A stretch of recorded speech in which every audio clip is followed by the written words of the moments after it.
Itu cara menggunakan price action, kita bisa menggunakan time frame H4, H1, M15. Oke, silakan jangan lupa triggernya tadi. Kemudian saya akan menyampaikan yang menggunakan indikator. Saya hanya menggunakan dua indikator, mungkin nanti bisa dicoba, bisa diujikan dengan menggunakan indikator ini apakah punya tingkat validitas yang tinggi atau tidak. Tentu harus diperhatikan juga dari sisi price action tadi ya, dari sisi triggernya. Indikator yang pertama sebenarnya yang kita gunakan hanya satu indikator yang betul-betul satu paket dengan price action, namanya moving average. Jadi satu paket dengan price action, artinya harga rata-rata ya. Harga rata-rata itu banyak sekali yang kita menggunakan periodenya. Ada yang menggunakan periode 20, 55, 200. 20 hari, 55 hari, 200 hari. Dari perjalanan waktu histori inilah biasanya orang-orang itu menggunakan indikator moving average itu membantu menentukan trennya kemana. Namun saya tidak menggunakan yang ini. Saya nanti akan menggabung saja dengan menggunakan kombinasi moving average dengan periode 50 dan 61 ya, 50 dan 61. Nah, contohnya seperti apa? Contohnya begini. Pertama kita gunakan time frame M15, yang kedua kita setting insert indikator, kemudian trend line, trend atau di trend itu akan ada pilihan moving average seperti ini. Oke, kemudian di OK, kemudian cari periode, ini kasih angka 50, kemudian ini dibuat eksponensial, kemudian apply-nya close, kasih warna merah, oke. Satu lagi kita buat insert, kemudian indikator trend moving average, ini dikasih 61, warnanya ini moving average-nya kasih yang simple, ini yang close, warnanya ganti biru. Oke, saya ulang dulu. Yang pertama, yang moving average pertama tadi 50 tadi, periodenya yang 50, MA metodenya eksponensial, apply-nya ini pakai yang medium price yang HL2. Oke. Selanjutnya yang moving average kedua menggunakan periode 61, MA metodenya simple, apply-nya close, warnanya kasih warna beda. Cara entry-nya bagaimana? Cara entry-nya lihat ada crossing di sana, ada yang sudah cross, cross itu berarti sudah melintang ya, sudah melewati. Kalau dia melewati ini, ketembus di sini, kita lihat arahnya. Berada di cross ini kita lihat arahnya. Kalau dia arahnya merah, berarti cenderung turun.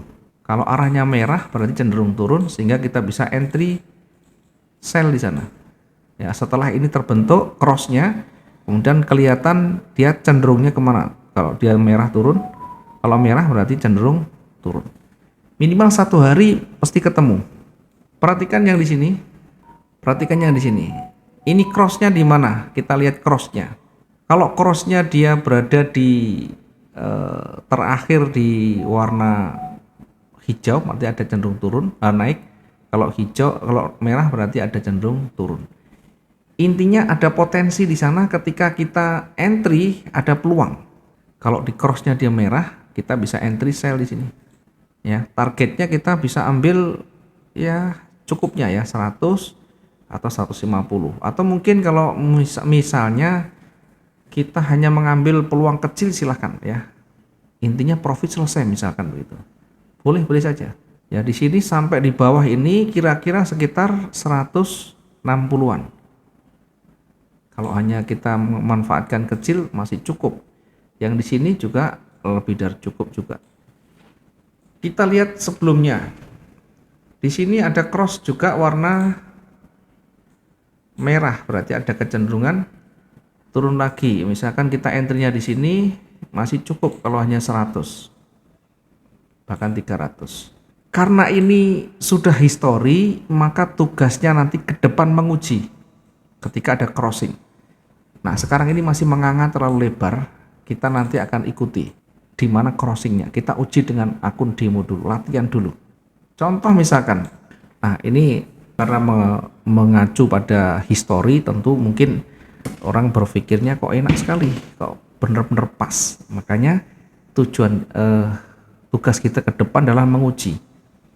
Ketika sudah terbentuk crossing, arahnya kemana? Dia warnanya apa? Triggernya apa? Oh, ternyata dia crossing di sini sudah warna merah. Ada loss momentum perubahan warna merah, berarti ada kecenderungan turun misalnya. Entry sell di sini, atau entry sell-nya tunggu di sini, boleh. Yang penting begitu kita entry masih ada peluang profit, gitu ya.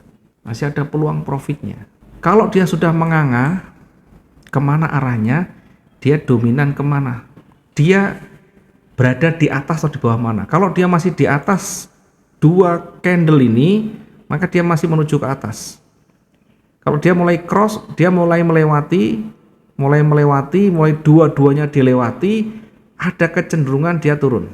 Dua-duanya dilewati atau berada di bawah, harganya sudah berada di bawah ini, garis ini, 2 garis ini, ada kecenderungan dia turun. Jadi tinggal melihat kalau dia di atas menembus, dua-duanya ditembus, maka fokus kita ke buy dulu. Sampai ada petunjuk dia loss momentum, ada perubahan warna. Ceritanya lain nanti ya. Maka yang berlaku adalah trigger dengan melihat pola candle di sana.